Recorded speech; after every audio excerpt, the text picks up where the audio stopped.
Well, hello. We are back. It is the 0 hour. Tim Loy here with my man Jeff Hobbs. And today it is preview show. So got two new faces on the show today. Excited to have Houston Robertson and Dylan McCarthy joining us.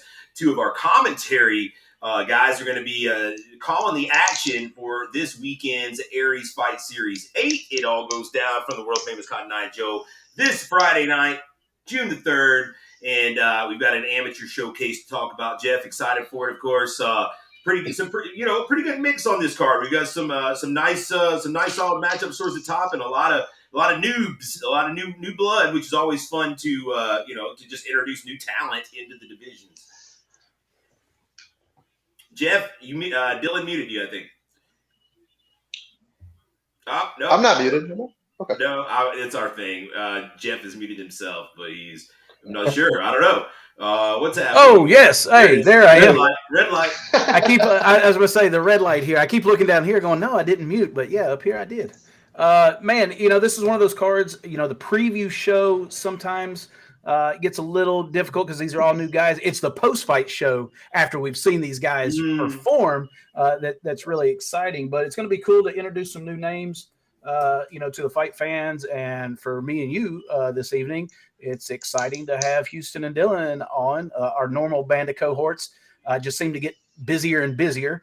Torres Finney training for a fight next week. Yep. And Chattanooga. Greg, Warrior Home Improvement, one of our sponsors here. Sounds like business is picking up for him.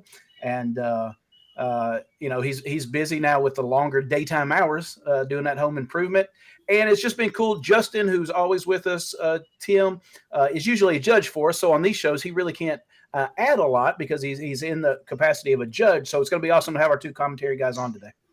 Yeah, no doubt. These guys got started on the Aries 6 show. You can go check that out on the channel, which I would implore you to subscribe to right now. Give this video a like. Comment in the comment section if you would. Let us know who you're Almost excited. 1,000, Tim. Almost 1,000. 1,000 subscribers. We can do a lot of things for you guys. We get to that 1,000 mark. We start doing some live stuff and have you guys join us in the chat. It makes a big difference hitting that 1,000 mark. So subscribe. You'll get notifications. We post new content. Comment if you would. Let us know who you're looking forward to seeing at Aries 8. Houston, my man, how's it going? You're getting ready to jump back in the commentary booth for the second time. Going to be a regular thing for you and Dylan moving forward. We're excited to have you on board. Did a great job at Aries 6, and I'm excited to see what you can do with a little bit of actual prep time beyond the hour and a half or so. Yeah, I'm really excited. I like to be loud and talk real fast. My day to day as an auctioneer, and we had a great event in Atlanta, hundreds and hundreds of people, and it just made me think the whole drive back. I'm excited to get back on the commentary booth and be loud with my good friend Dylan again. And I'm really looking forward to this fight coming up on Friday. I have been since our last get together in Chattanooga. Dylan, you've been with us now for several shows, kind of a jack of all trades, learned a lot about the business, different capacities from the grunt work at the beginning to now getting your crack at commentary. I think you've done a great job thus far, and we're looking forward to having you back in the saddle again. You've been beating the streets, helping us down there in Chattanooga, as has Houston. So we've got a real exciting card coming up to talk about next week for Chattanooga. But this week is, of course, Aries 8. Oh, yeah. I can't wait for Aries 8. You're 100% right about promoting the card here in Chattanooga. There's a good buzz, shaking a lot of hands, putting up a lot of promotional material. But as far as returning, well, for me to be returning to the Joe here, this card is basically the leadoff hitter for the summer for Aries. And we're about to get into the prelims, so it's an Inception-level baseball analogy, the leadoff hitter of the leadoff hitter. It's pretty exciting, though. There's actually some names that I recognize, so this is always very exciting when you see people grow with the promotion and have a couple fights under their belt. As Dylan mentioned, a very, very busy summer getting ready to kick off. 3 shows in 3 weeks. We've got, of course, this week, Aries 8 in Knoxville. Next week, Aries 9 down in Chattanooga. And then co-promotion with our friends at NFC in Conflict. The very next week, June the 18th, down in Augusta. So lots to cover in June as we roll into what will be an awesome summer. Of course, August, kind of the cherry on top when we get to Nashville as we keep building towards that big show. Let's jump into this one, guys. Of course, if you haven't gotten your tickets yet, you can get them at fightertix.com. And then, of course, if you can't make it live, then you can watch the pay-per-view broadcast and hear Houston and Dylan calling the action at combatcast.tv. So make sure you spread the word. And let's jump into this, guys. Of course, this first little segment we'll take as a group of prelims. We've been getting more and more youth action, it seems like, over the shows as of late, and this one's no different. 3 youth bouts to open us up, and some pretty exciting stuff here. We've got our juniors MMA bout that will lead us off with a couple 17-year-olds. Devin Emerson, representing Team NKI in Knoxville, makes his juniors MMA debut against Brandon Burkhart out of Josh Cate's Team Chaos. Josh Cate actually going to be joining you guys in the booth as well. That's why we've got his guy going first, so he can corner and then join you all. And of course, we saw Brandon Burkhart at the Gamma event in Chattanooga last time, the youth event. He went 1-1. He got a win, and then he had a loss to a kid that was considerably bigger than him, that just to kind of combine the weight classes. He gave him about 20 pounds in that loss. Devin Emerson, we've not seen him do MMA yet. We've seen him do a lot of kickboxing. 3-0 so far in juniors kickboxing. He's looked really good out there. So that's a fun one to start us off with. And then we've got 2 kickboxing bouts to follow. Juniors K1 action. We got the females at 110 pounds. Emily Four out of Ring Combat up in Withville, Virginia. They've got a sizable contingent of fighters on this card. She's 1-0, coming in to take on the 2-0 Hannah Tucker, who we've seen in both of her fights out of Ben Kiker's United Karate Studios down in Dalton. Man, she doesn't stop throwing. That's one thing that we've noticed about Hannah Tucker. It's like, or Hannah, shall I say, it's like one long combination. And if Greg Rain, the coach of Emily Four, is to be believed, she fights the exact same way. So that should be a lot of fun. Rounding out the prelims, a juniors Muay Thai about a couple of youngins. We've got Maya Milton out of NKI. Making her debut against James Garrett out of DC Combat. Also making his debut. He did do the youth MMA event also down in Chattanooga. He didn't get a win in that, but I'm sure he'll be looking to bounce back here. Got some nice experience. James Garrett is the nephew of Dustin Garrett, who we've seen, many times competing. And his dad, Dan Garrett's on this card. So yep, I'm excited for that. 85 pounds. These are some little ones, and little Maya's got a pretty good little contingency coming to watch her. So we'll go around the horn here. Overall thoughts on these prelims. Obviously, there's not a whole lot to go off of with some of these kids, but then others like Emerson, we have seen, in there. I'll lead off with Jeff here. Overall thoughts on these prelims. Anything jump out to you? It's always fun to get started with the kids. They really bring it. Oh, you're muted again, Jeff. I try to be nice and mute so you don't get any background, and then I forget. Like you said, not a lot of meat on the bone here because we just haven't seen these. But what we do know is the kids always bring it, and they set the tone for the whole show. And sometimes they are a hard act to follow for these other guys. What stands out to me, Devin Emerson. Last time we saw him compete, it was brother and sister combination on the same card. And I was really impressed by Devin. He was a taller kid, bigger kid. He looked really good in his Muay Thai kickboxing debut with us. And if I remember correctly, he had, again, nice little contingency of fans that were there to see him and his sister compete. Hannah Tucker, both her fights have been with us. And like you said, the most unassuming young lady you've ever seen. I'm not going to lie. The first time she walked in the door for that very first debut weigh-in, I thought, man, what is this young lady doing fighting? Like, I felt bad. I really did. I felt bad. Like, maybe we were doing something wrong here. But as soon as that bell hits, she doesn't stop throwing punches for, 6 minutes straight, if they'll let her. But like you said, hearing from the Ring Combat crew, her opponent is cut from the same cloth. So I'm glad I'm not judging, this fight, because you're just going to have to figure out who landed most in this one. And like I said, Garrett and Milton don't know a lot other than, like what you already mentioned, Tim, was that there's been a big push from the NKI crew when you look at social media, and a lot of the reactions they've got on social media have been from Maya. So it sounds like she has a nice little following. So I'll be interested to see, how much of that NKI crew is there for Maya Milton. Houston, your take on these prelims. This is I don't envy you guys either on the call here, because I have a feeling this is going to be kind of fast and furious. Yeah, I kind of, echo what Jeff said. I'm actually really looking forward to see Hannah Tucker as well. I think that any of the kids that were on that MMA card in Chattanooga, people are still talking about. That was some really amazing performances. And I had the chance to see Hannah's last 2 fights as well. And if people know them, United Karate in Dalton is no joke. So Yeah. that's the one I'm honestly probably the most excited about. Some of the other ones I've been kind of glancing over a little bit, but I think that one has my focus. Absolutely. Yeah. Dylan, wrap us up here on the prelims. Yeah, well, today's junior fighters are tomorrow's main card fighters, Right. and at least in theory, right? And I'm pretty excited for the return of Devin Emerson. I've seen him fight in the kickboxing on the undercard before, and he's very confident, and I'm just excited to see how that translates to an MMA contest. Obviously, that second fight, everybody's amped for all gas, no brakes.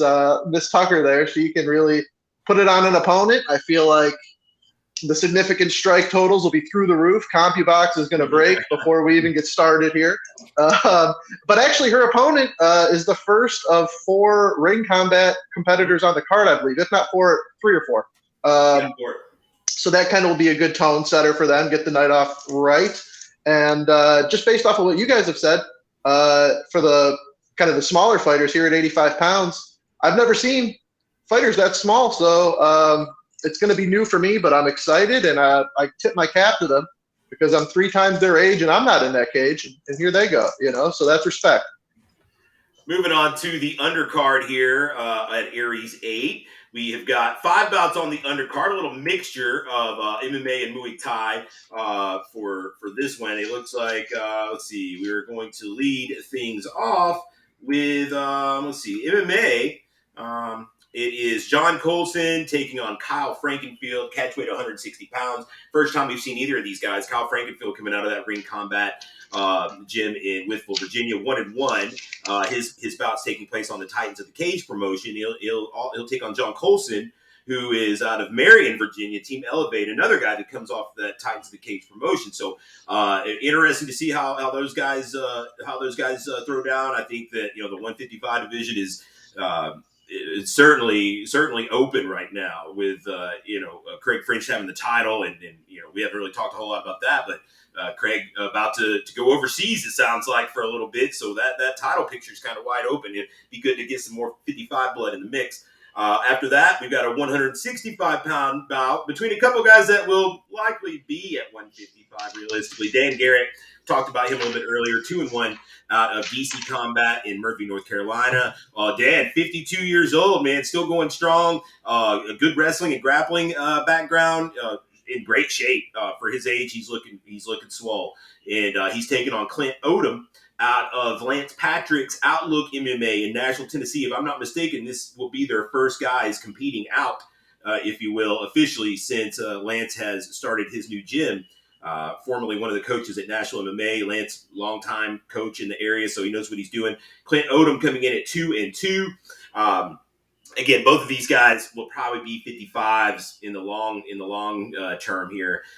Moving on, we have got Muay Thai. We've got a bout that was just added this week, actually. Victor Borgar, representing Team NKI. This is his Muay Thai debut, although he is 1-5 in MMA. He's a transplant from California. This is the first time competing out this way, but he's competed quite a bit in MMA. According to Greg McMahon, the coach, his striking is on point. It's quite good.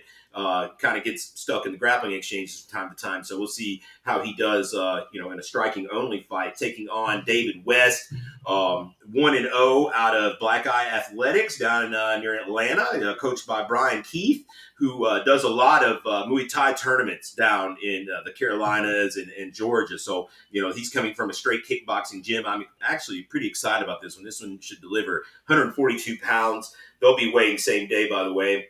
Moving on, we've got 190-pound catchweight bout. A lot of catchweight bouts here. MMA, Chris Moore, representing Ring Combat, making his debut against Sean the Reaper. I'm going to call it Chaffardini. I'm going to say Chaffardini, but I'm going to need Jeff to probably let's get that right before. Let's get that straight before we go too far. He is Team Legion in Roanoke, Virginia. 0-1, another guy that comes off of the Titans of the Cage circuit. There, rounding out the undercard, we've got females. Now this will be fun. 175-pound Muay Thai fight, as we have Sydney Ayler taking on Ashley Brim. Ayler out of NKI. She made her debut up in the Tri-Cities about maybe 2 months ago. She upset the apple cart, actually knocked off the hometown girl up there. I watched that one on Spectation. Ashley Brim, also representing Lance Patrick's Outlook MMA in Nashville, comes in at 1-1. That fight has sleeper fight of the night written on it because I think these two chicks are gonna bang. We'll go in reverse order this time. Dylan, your thoughts on this undercard? What jumps out to you? Anybody you're looking forward to seeing? Yeah, definitely. So you know the old expression that Virginia is for lovers, but in the case of our undercard, Virginia is for fighters because we've got a lot of them. We've got a whole bunch of Virginia fighters who I've had to school myself a little bit about.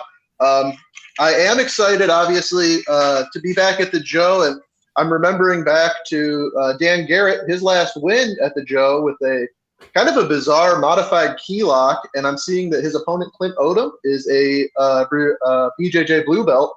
Mm-hmm. So I'm going to be kind of curious to see if the submissions aren't there, and the old man's got to stand and throw down. Now, I don't want to throw down with him. I'm sure he's capable, but I'm curious to see how that plays out. And especially with it being an Outlook MMA fighter, there's a lot of those.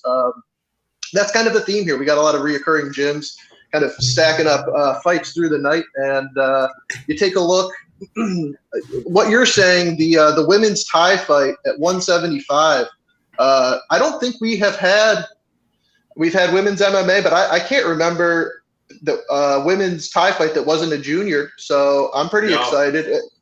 Yeah, it's our first one, right? Mm-hmm. Yeah, so I mean, that's anytime you see something new. These Aries cards, a lot of the times on the undercard, are like a buffet. And if you like combat sports, there's something for you. And this is definitely, this card follows suit in that way. So I would definitely say the Dan Garrett fight. I'm looking forward to the women's tie fight. I don't know much about Chris Moore and Sean. I believe it's Ciafardini, but we're going to get to that last name. I got it. I do like his name, the Reaper. I think that's awesome. So I'm stoked to see anybody who calls himself the Reaper throw down. And I'm excited to get a little bit more familiar. David West and Victor Bogar, correct? Mm-hmm. I haven't seen much on those guys, so I'm going to be watching that one very closely. And I think they're going to make fans out of us. But yeah, it's going to be a really eventful undercard. Those two fights I highlighted, the Dan Garrett, Clint Odom, and the Sydney Ayler and Ashley Brim are the fights that have probably my closest attention going into them.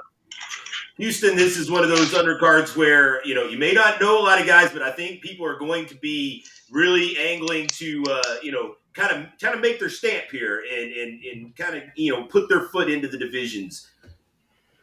Yeah, I agree. And, I think that I was really excited the last time I've seen Dan Garrett. He's pretty exciting, and it's motivating for anybody, I think, to see Dan Garrett in there, and he's in incredible shape. He wants to make sure that he's stacked on this. He doesn't want to go 2-2, and I know Clint wants to come out of that hole as well. So that one I think is going to be a pretty big stamp on it. We do have a couple guys that it's some debuts. So yeah, there's a lot to the unknown, and we've been shocked and surprised with some debut fighters in the past. So I'm thinking that's going to be the same here. Again, on this one, the undercard, very similar to the prelims. I'm really looking forward to this female fight with Sydney and Ashley. I think that one's going to be a banger. I really, really do. Other than that, I think I'm kind of same with Dylan. I'm ready to be surprised. I think there's going to be enough of a little bit of everything on this one, and there's a lot of folks that have a lot to prove, and they're coming a long way for it. So I'm excited. Jeff, wrap us up on the undercard. All right, you guys ready? Hold on one second. Let me get my microphone down here. Let me get this for you. Ciafardini. Chefadini. Chefadini. I think you have to give a little inflection there at the end, though. Yeah, that's what I'm saying. You got to say it. I think you notice this recording has that Italian. Ciafardini. Yeah. It's almost like the R is silent, Okay. Chefadini. But there's a couple things that definitely stand out to me on the undercard. First and foremost, man, Ashley Brim. Tim, no matter who she works with in Nashville, she does, work with different trainers, and different coaches at different gyms trying to throw down for different things. They have been trying to get Ashley Brim a fight for years. Yeah. At this weight, it's just hard. But don't let this weight fool you. Ashley Brim has put in a lot of work and lost a lot of weight to get to this weight. And she's a fucking banger, bro. It's just tough to get this fight, but they have been resilient over the last 2 years, begging us, please find her something. So the day you told me you had an opponent for Ashley Brim was like a glorious moment that we have finally been able to put her on the card. She comes from coaches that are just straight up traditional Thai, coaches. So she's going to be real technical, and there's just going to be some leather slung here. So that stands out first and foremost to me, just because of the history we've had trying to find Ashley Brim a fight. Don't know a lot about Moore and Sheffadini. That's just going to be a surprise to me. Kind of same with West and Vogor. West is really, to me, a friend on social media. I don't know him, but he definitely is active. He definitely pushes he's himself. He's eager to compete. Absolutely. He pushes the sport, the local promotions. He shares a lot of things. So he's invested in the region. So I'm excited to meet him, actually. And then on top of that, get to see him compete. For me, the sleepers is Dan Garrett and Clint Odom. We worked with Clint Odom in the past, a couple of years ago, I think it was, Tim, in Nashville. Didn't know a lot about Clint Odom. Didn't even know he was from the same town I'm in. Like, he was literally, when we found out that I needed to go drop him off some tickets, I think I remember, and he gave me his address. It was 0.2 miles from my job. And I was like, what, you live here? That being said, we knew absolutely zero from him. And because of that town I lived in, really didn't know what to think of his training at that time. But I do remember we were so surprised when he got in the cage that he was way more skilled than what I think we thought he was going to be and gave him credit for. And he really impressed me the last time he was in the cage. And knowing what Dan Garrett brings, just that tough, old school, salty grittiness, I think this is going to be a really, really competitive fight. Brim and Eller, I think you called it kind of a sleeper banger. I think this one's going to be a sleeper, just to the last minute, back and forth, competitive. Who the hell's going to get this decision type fight? Colson, always just love Colson's name because he actually spells it, being from Virginia, Cole, Coal, man. Right. That's perfect. None of this COLS stuff. I'm from fucking Virginia. It's COAL, Colson, man. How did I miss that? I miss that one? Yeah, so it's going to be cool just to see him again. It's been a long time since we've had him on the card. All right, let's move on to the main card, the meat and potatoes of this bad boy, if you will. We'll knock out these first two together, and then we will go one by one on the last three. Leading off the main card, it is Corey Brewster taking on Corey Henson. This is a lightweight bout, and Brewster independently fighting out of Tazewell. Now, he originally was booked as fighting out of Ring Combat. And I guess we can just shoot straight here. It seems like Greg Ring has shot straight with him. Corey did not meet the standards, I guess you would say, of what Greg Ring was hoping to see from him in his training. So he will be independent on this card. Won't be repping Ring Combat. It's something that I've seen before from this team, honestly, and I got to give Greg props because he always makes sure that they see through their commitment. He gets them there, but if they don't put in if they don't put in the time, if they don't put in the work to properly represent his gym, he will make them take that independent tag. And that is what we've got here with Mr. Brewster. He is 0-1. He had made his debut on a Titans of the Cage card, and he's going to be taking on Corey Henson, who we actually have an interview with here on the channel. You should go check that out for sure. Very a sweetheart of a guy, Mr. Corey Henson, the Joker. Yeah, he is. He did the tag team grappling with Justin Watson against the Smiths at the last event. Looks like he's pretty well put together. Justin hung him out to dry pretty good that day, like with the quick tag back in. So I told him next time, we said you have to get a better partner next time. But he has had that walk to the cage, if anything. In front of a pretty big crowd that night in Chattanooga. So I don't expect the nerves to be a big deal. He is a police officer. He's lost a lot of weight. I want to say, what's he lost? You have like 100 pounds? Yeah. He said, no, he was 240 when he started Yeah. So his weight loss journey. Yeah, he's lost like 80 pounds. And so, he's well put together. I expect this to be another kind of low-key sleeper fight of the night potential. Well, depending on how these guys bring it, we've got those super nice awards now for the performances of the night. I'm excited to give those away. After that, on the main card, and then we'll hash these out, it is a lightweight bout. And this one is I'm sorry. This is a catchweight, another catchweight bout, 160 pounds. Luke Kinzer out of Ring Combat, 2-0 as he comes into this one. Typically a 155er, taking on Zay Martin out of Asheboro Martial Arts, Asheboro, North Carolina. That is James Ronsick's gym. If anybody's familiar with him from back in the day, he's been around a long time. Tricky grappler. He's 1-1. So this is an interesting fight, I think. Another one of these, more or less a lightweight bout, and with Kinzer being 2-0, a win here certainly starts putting him into some bigger fights potentially. Houston, we'll lead with you this time. Yeah, coming into this next fight or the next two, yeah. With the Corys, I think the Battle of the Corys is one that I'm looking forward to. That will be interesting. I have seen in the past where coaches say, "Hey, you're not quite ready for this fight," and fighters kind of have one or two options, and so he's either going to be going in there to really prove himself, or that could take a blow to his confidence coming in there. It was exciting to see Corey Henson against the Smith brothers. We'll put in quotations because you're right. It was really all on him. It was really all on him, and he was battling all the way towards the end there. So that was exciting. Luke Kinzer, I was able to do a little bit of research, but didn't find too much. And Zay Martin, I was not able to see any of his fights, but I think that these could be, some of the sleepers as well. I think with Corey's, they both have something to prove. Absolutely. Dylan. Yeah, I listened to the Corey Heisen interview, and first of all, the weight loss.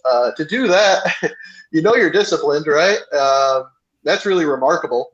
And then you factor in that the man's a police officer, and there's that whole angle, anytime you got a first responder steps into the cage, it's the Stipe Miocic effect. It just amplifies any success you have that much more. And I think it's really cool that he trains with AJ Sisko, Bellator veteran. And that interview that you guys did with him was really good. Kind of gave you a sense of his personality and his outlook. And I'm excited. Not to take anything away from Corey Brewster. I'm just learning of that situation here on the broadcast right now. And I mean, it doesn't sound good. But that being said, sort of like what Houston said, he's going to have a chip on his shoulder. I mean, all these other guys with the same coach are going to be in the building. I mean, what a statement. Can you imagine? He goes out there and defies kind of the narrative that's around him. I'm actually really curious to see how that plays out. That's a dynamic I've never seen. And then the Luke Kinzer, Zay Martin fight. Just to kind of ditto what Houston said, not a whole lot is known, but I am thinking that it'll be very interesting seeing Corey in the first fight, and then you've got Greg coaching Luke in the next fight right after that. That's gonna be some drama to watch unfold, and I don't mean drama like anything crazy is gonna happen, but we're human beings, stories are being told, and it's interesting to see how that unfolds. Anytime you don't know much about two of the fighters, that's kind of an indicator that it's going to be crazy. So I'm pretty stoked for that one myself. Jeff, wrap us up here. Yeah, man. It's the battle of Corey with the E versus Corey without the E, man.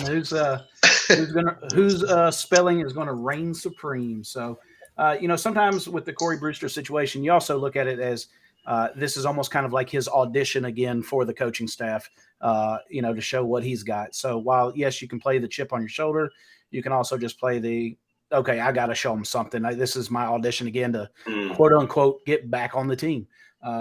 And we have seen this narrative before, Tim. You and I have before, how this has played out. And, the fighter has won in the past and reignited his, position or situation with his team, and things worked out.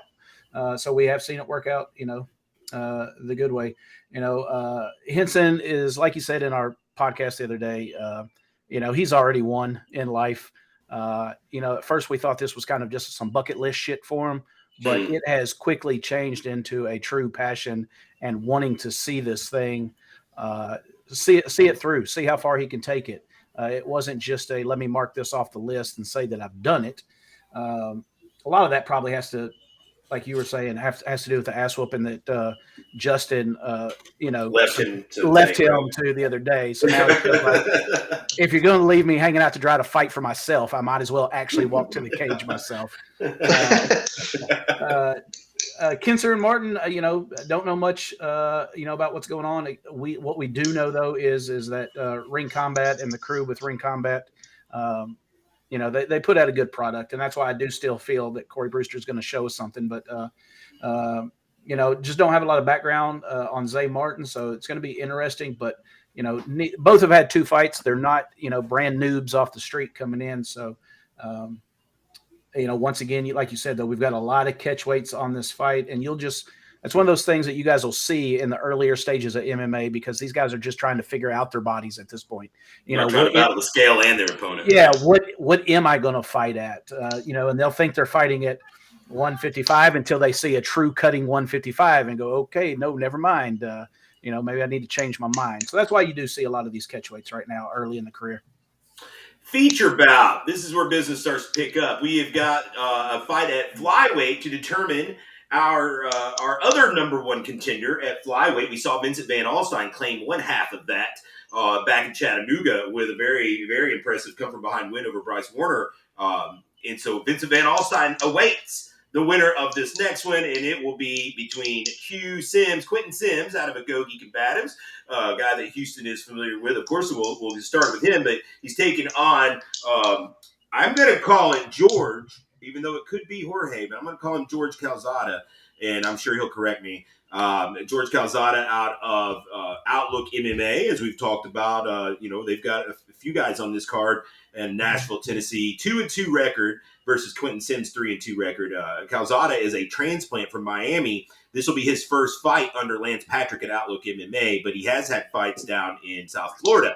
Now, looking at some of the footage, it looks like those were under limited rules. Florida's amateur rules are kind of like Georgia and whatnot, where when you're first starting, you got to wear the shin pads, can't do ground and pound to the head. It makes it a little harder to judge a guy's full ceiling when they can't use as many tools. So this will be his first fight, I think, with the more expanded rule set, which Quentin Sims has gotten to participate in already. To me, looking at Calzada, on his questionnaire that he filled out, he's got some grappling, guys. I was not aware. Looks like he's purple belt in BJJ, and has gotten a flyweight title down in South Florida already under his belt, and done some grappling as well to some success. I don't think that he's gotten any accolades as a purple belt yet, but as a blue belt, it looks like he's done fairly well.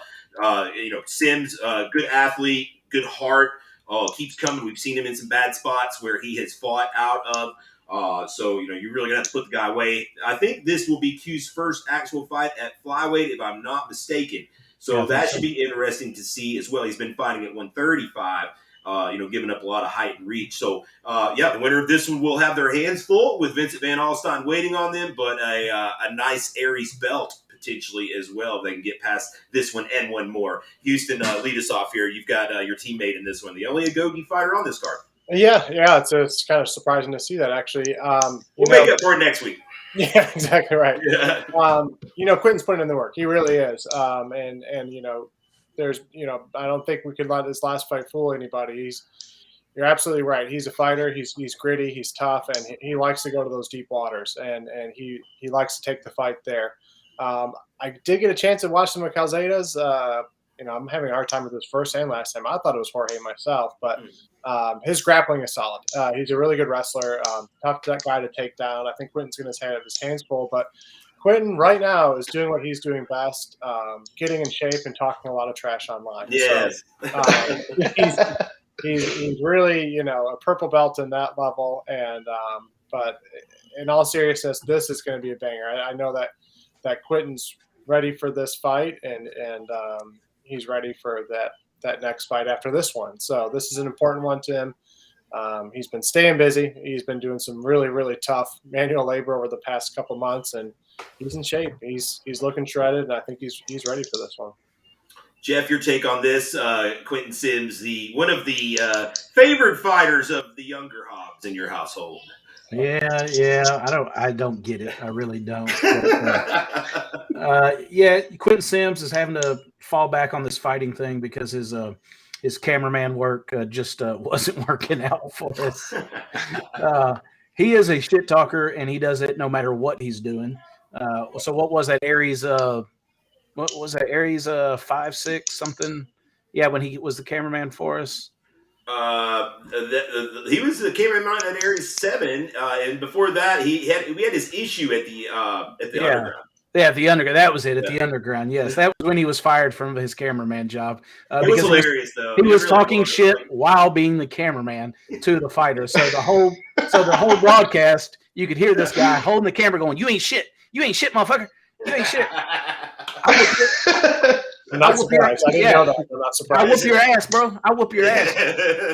Fuck you, Charlie Alexander. The whole fight. But what makes this interesting is because even though we don't know a lot about him, Calzada does have some chops. We've all been able to look him up. It's the first time we're introduced to him, but if you do a little research, he's got some substance to him. So it's going to be very interesting. Quentin Sims, like you said, though, always a 135er. Fighting tough for 135 fights. So, I'm hoping the weight cut goes good for him, but if everything goes good on that weight cut and he's able to kind of significantly, put some water back in his body afterwards and really hydrate back up, I mean, he could feel really probably good and strong in that cage fighting another 125er. We just don't know about Calzada, how much weight he's cutting, but Quentin Sims is a strong little dude, man. So, I don't know that this is another one that could just pretty much end up being your sleeper fight of the night, end up being a war, because we've seen Quentin Sims against Nick King being wars, so this could steal the show. We might have to wipe off that glass of the night trophy for this one, guys. Dylan, wrap us up on this feature bout. Yeah, I love it. I love that it's another candidate for fight of the night, and we've said that about a couple of these possibly stealing the show, but this one, you're looking at about it. All of them, Dylan, just so you know. It's true. Hey, you're not wrong. I mean, there's something for everybody. Yeah, this is a sleeper. This one might steal the show. Yeah. No, but so Quentin's a great personality, and I love anytime a fighter has that aspect of themselves. Obviously, the only thing about this fight is the winner facing Vicious Vincent after. What kind of prize is that? But as far as Calzada goes, the notes on him are pretty extensive afterwards with all of his accolades. The grappling spear and the fact that he holds a MMA championship in South Florida, I think is awesome. But we know something about Agogi, and it's that those guys just walk around with expert level wrestling in their back pocket. So I'm expecting him to keep Calzada off of him, and I mean, then it just turns into a throwdown. And those are the best kind of fights when the grappling cancels out and the fists go flying. I love that. So should be a great fight. And I love all these from the feature on up to the main event. It's a good package here. I like it. Co-main event. This is my favorite fight of the card here. This one should be really good. We've got a featherweight bout, and it's going to be Joseph Hishma, undefeated, 2-0, coming out of Shield Systems there in Knoxville, taking on our final Outlook product of the night, and that's going to be Spencer Brandon. We're familiar with both these guys. Brandon comes in at 2-2, but with a very, very tough strength of schedule. Spencer's a guy that has been in there in some wars already. And one of the things I look at here is the size. Spencer has fought at 155. He fought against on the Underground show against Dustin Berry at 155, and that was an absolute war. He came out on the losing side of that, but was still. If you go back and watch that fight, he is live the entire time. He's just a dog. He don't stop coming forward and throwing. I think he'll have some size on Hishma here. I think that Hishma is probably the more technical fighter between the two. It's going to come down to whether or not he can handle the physicality and the onslaught of Spencer Brandon, in my opinion here, and whether or not Spencer Brandon can keep himself out of traps and snares, as Hishma's very well coached there at Shield Systems with Ben Harrison and the gang. So this is, to me, my favorite bout of the night. This is a good step up for Joseph Hishma and Spencer Brandon. He's one of these guys. You tell him who he's fighting, he shows up and he fights him. He doesn't ask no questions, and he's going to put on a nice show for you. Dylan, we'll let you jump in and start this one. Sure, yeah, the Shield Systems product there, Joseph Hishma. I believe he's going for his second win in as many shows, in as many events here. Yeah, doing back-to-back at the Joe. So he's got a ton of momentum, and I know he's 3-1 in kickboxing. And I actually just watched his fight from the last event, and he really was on another level against his opponent in that fight. 24 years old. He's facing an opponent, Spencer Brandon, 32. And you're talking about the size. So it's not just size, it's age, and all the experience that comes with that 8-year difference. Definitely a great test for Joseph. We'll learn a lot about maybe the caliber of what he's able to take on. And I'm really looking forward to it, too. This has definitely got a spot right as the co-main, and rightfully so. I think Hishma's an awesome talent, and I'm excited to see his mettle tested by Spencer Brandon. All right, we'll go to Jeff next. Your take on this with Jeff. We've seen both these guys. And also, I should note, there's an interview with Spencer Brandon up here that you guys should check out. Yes, there is. And it's an entertaining one. This cat's on another level, man. And I mean that not even fight related. This dude he's on 10 no matter what he's doing. If it's just a sit-down interview, he's on 10. We know Hishma, like I said, I call him one of the young guns of the sport. He's got so much upside. He's so technically skilled, but he is getting in there Friday night with a straight dog, a dog. And so it's going to be interesting to me to see just how he handles, the opponents that Hishma has had in the past have kind of set back a little bit and let Hishma come to them and impose his will at the speed and the rate that he wants the fight to be.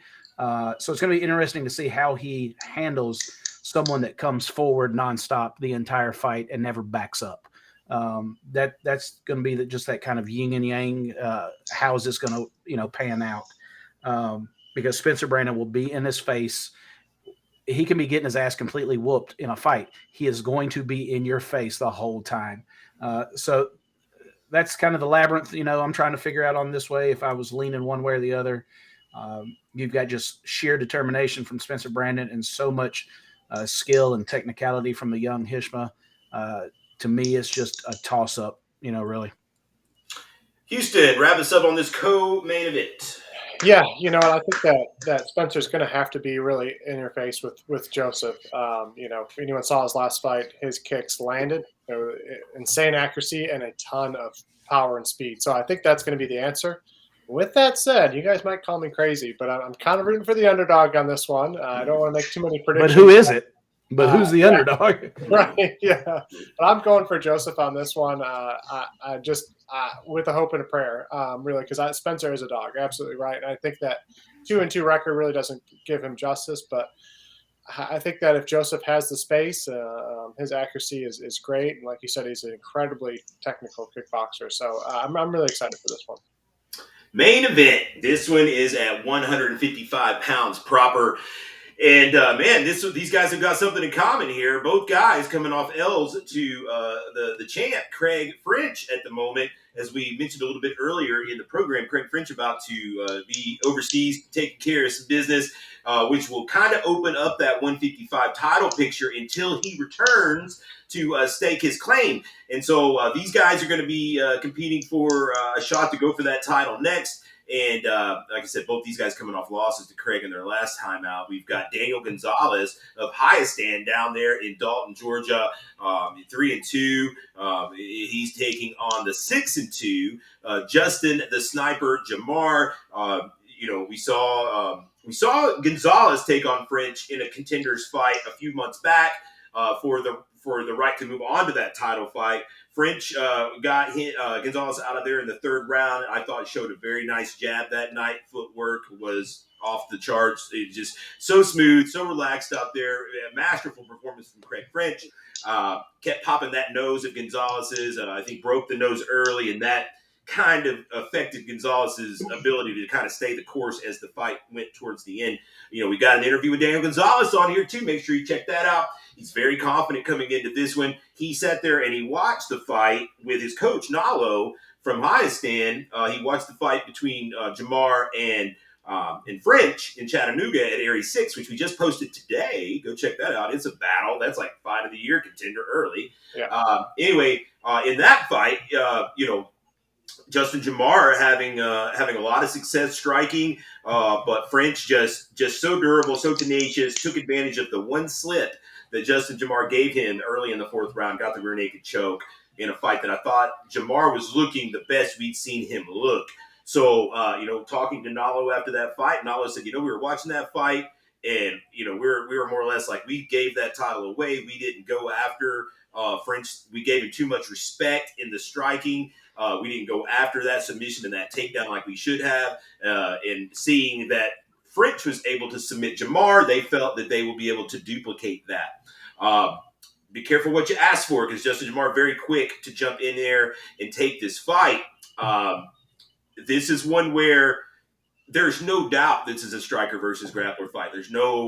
These guys won't even deny that. In the talk with Gonzalez, he's still like, I'm going to have to take him down. I'm going to have to sub him. I have to get him there some way. Easier said than done. Jamar's very athletic, very quick, coming at you with just crazy angles on these kicks and strikes. That said, you get Daniel Gonzalez is a very opportunistic grappler. We've seen him snatch up ankle locks and chokes and things like that. You give him we talked about it in his interview, like Jamar has one hitter quitter knockout power. In the submission game, Gonzalez has that type of just quick twitch submission ability to where he could end things at any time as well. It's going to be whether or not he can withstand the physicality, I think, of Justin Jamar more than anything. Houston, I'll let you lead us off here. No doubt, striker versus grappler all the way around. Yeah, it really is. I've had the opportunity to see Daniel Gonzalez, and there are a couple different rule sets between grappling tournaments and different fights. And yeah, maybe I've missed one of his fights, and he's just an exciting fighter. That fight he had with Craig, it was great. It was just a striking battle. I actually just rewatched that fight this morning. It's a really good one. Going against Justin Jamar, that's, as we know, that fight with French was amazing. It was truly a great fight, and I think we all saw Justin, really turning the tables on that one till the very end. So I'm excited. I think that these guys are both coming in with the same, toughness. They're ready to go. I don't know which way this fight's going to go. I think this is one that I can look at in this main card. I have no predictions, because it is stylistically a great matchup, and these guys are both incredibly hungry for the spot. Dylan, your take on this main event? You've seen both these guys at this point. Yeah, I love the main event, and I listened to the Daniel Gonzalez interview today, and he said he was just coming from cardio, and that's good, because he's going to have that cardio up. He's going to have to chain the takedowns together, keep the grappling pressure on Justin Jamar. The first round of Justin Jamar versus Craig French is a kind of a window into what Daniel Gonzalez needs to do to secure the win in this fight. In that first round, Justin Jamar got in a bad spot. Craig got his back. Didn't rain a lot of damage, but he maintained control. And what made the following round so impressive was because Justin did not let him get another takedown for the next 2 rounds and made him deal with the hands. And Justin Jamar's striking, his jab is a piston, and he follows right behind it with a nasty straight, and he can hit you with kicks, spinning attacks. Just a great athlete. I was actually blown away at the level of striking he displayed in the title fight against Craig. But that's, styles make fights, and we know Daniel needs to get that takedown. We know Justin doesn't want to let him get that takedown, and that's going to be the story. So how we get to the ending of it, I don't know, but it's going to be awesome, and that's why it's our main event.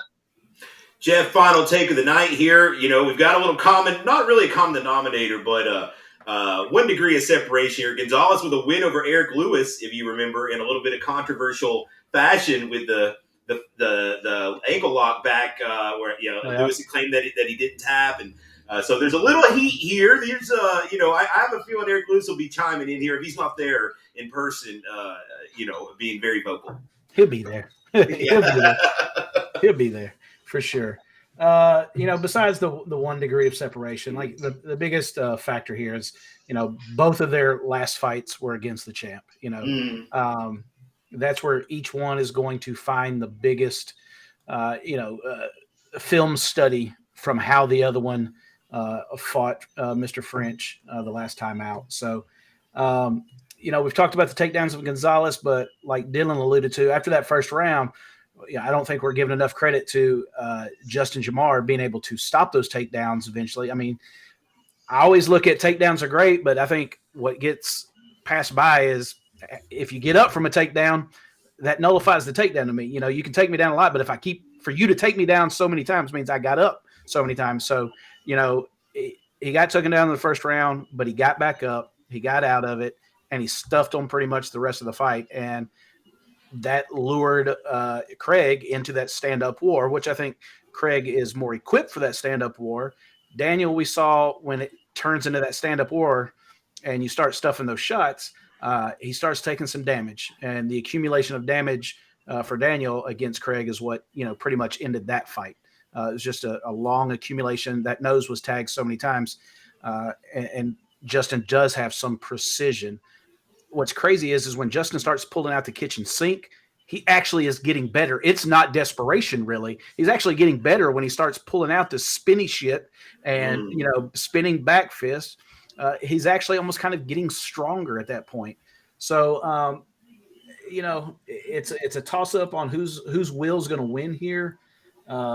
Justin, to me, is kind of a labyrinth right now because he's got this big title fight coming up, but on social media, he's already telling people, you're not going to see me again for 6 months after this fight.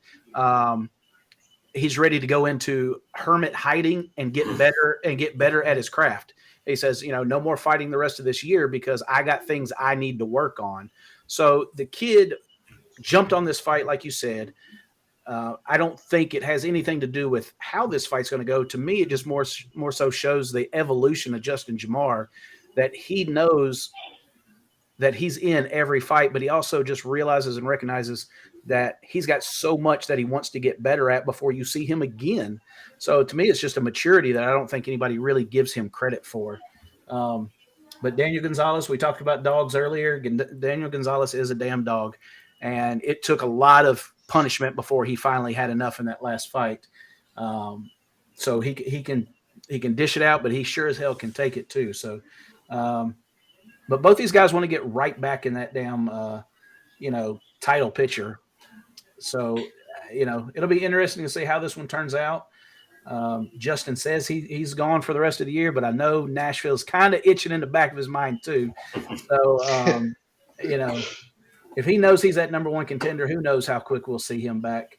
But I don't know, man. This is a hell of a main event. I'm excited to see it, and it's definitely going to be a way to end this show. I think that when you look at both guys, avenues to victory, Gonzalez is going to have to somehow still set up these takedowns. There's no secret that he's going for these takedowns. And so, if he gets too careless or shoots from too far away, that could end up being a real bad evening for him. At the same time, if Justin Jamar gets too carried away with the spinny, flashy things, the kicks, that he's giving Daniel every opportunity to catch one of those and get the fight to the ground, which is where he wants it to be. So I think both guys have to be careful, entering into their preferred method of attack. That is our rundown, guys. That's Aries 8. It's going down this Friday night, and it's at the world-famous Cotton Eye Joe. Tickets at fighterticksforthenext.com, pay-per-view at combatcast.tv. We appreciate everybody sitting in with us. We'll be back with a recap show a day or two after the fight, and then we'll be back here next Wednesday night with another preview show for Aries 9. It's going down in Chattanooga. I'm excited for that one. We've got business will pick up quite a bit on that one. We've got some great pro fights and some great amateur fights. And, of course, Houston will have a little more insight on several of these guys being from down in his neck of the woods. So excited to talk to everybody next week. Guys, we appreciate your time sitting in with us, as always. We will look forward to seeing you guys in the commentary booth on Friday evening. Houston, anything to say as we wrap up this episode? No, I wish we had a couple of our guys on this card, but I think Quentin's going to bring the excitement that 5 of our guys would typically bring. So I'm looking forward to seeing everyone. I'm really looking forward to being in the booth again with everybody. And Dill, I'm looking forward to seeing you on the Friday, definitely. Hey, all I'm going to say is live open, guys. Live open. No stress, no Hey, pressure. Yeah, right. Dylan, Hey. and one last take here before we sign off. Well, it's a beautiful evening here as the sun's going down. I can't wait to hop on the road here, get over to Knoxville, see everybody. The Joe feels like home, and Aries always has great events there. And Friday night's not going to be any different. And it's going to be a great summer, so this is going to get us off on the right foot. And I just can't wait to see everybody. Jeff, any parting words? No, not really. Yeah, okay. No, not really. Like this shit, subscribe to it, comment. We appreciate Like it. It's the best thing you can do for us. And we will see you guys after the fights. We'll be back with a recap episode probably Monday or something of next week. Till then, for Houston, Dylan, Jeff, I'm Tim signing off. We'll see y'all next week on the 0 Hour. Peace, guys. See you guys.